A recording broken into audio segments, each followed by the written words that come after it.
Welcome, everyone. Now we're going to talk about the characteristics that make a living thing a living thing. Now, you think, oh, maybe they move and they breathe and things like that. Not exactly. The characteristics are a little bit more general than that because it's not just humans that are alive and animals that are alive, like Hercules here. We also have things like plants and we have things like bacteria and yeast that are in this kombucha. So stay tuned and you're going to learn about the 6 characteristics that make a living thing a living thing.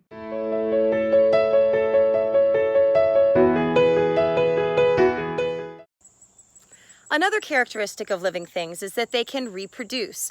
Now, organisms can reproduce in 2 different ways. They can reproduce asexually or sexually.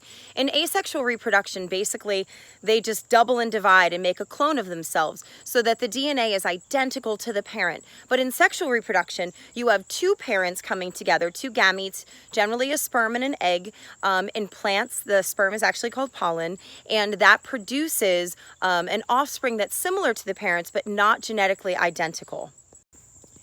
These flowers are an example of how a plant would reproduce sexually. If we're able to take a look inside, you can see both the boy parts and the girl part of this flower that allows for pollination to occur. Pollination is the spreading of pollen, which is actually plant sperm, from plant to plant in order to create seeds, which then eventually develop into fruit. Just like these tomatoes. There are seeds or baby tomato plants inside of there. So that tomato plant reproduces. Ooh, look at that, a pollinator. Just happened to make its way over. So this pollinator is spreading pollen from one plant to another, and that helps to make more fruit. Very cool. Hello, bee. Check out that process of pollination.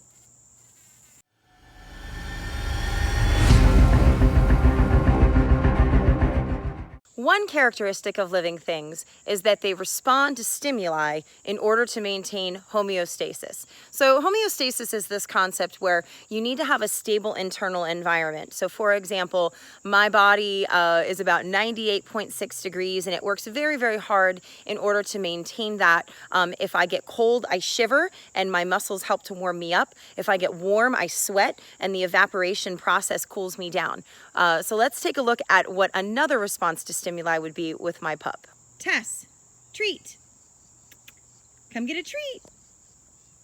Oh yeah, look at her responding to stimuli. Hi Tess, you want a treat? All right, let's go get it.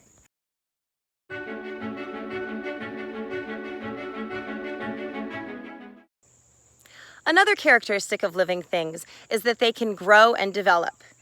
In the spring, I planted these tiny little seeds. These are sunflower seeds from this packet. And now, it's like Jack and the Giant's beanstalk. Look how tall that sunflower is. So it grew from one tiny little seed into this enormous, beautiful plant.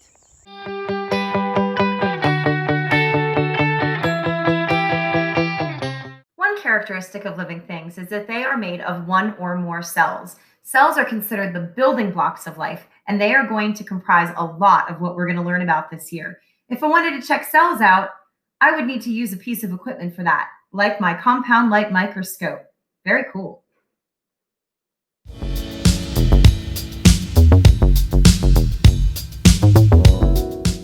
Another characteristic of living things is that they metabolize. In order to live, you need some source of energy in order for you to provide cellular fuel.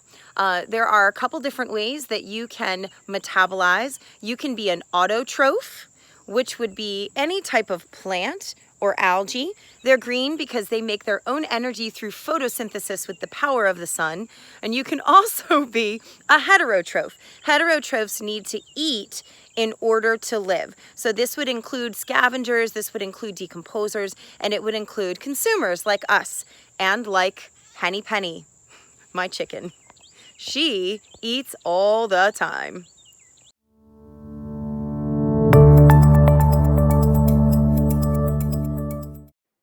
The final characteristic of all living things is that they contain genetic material.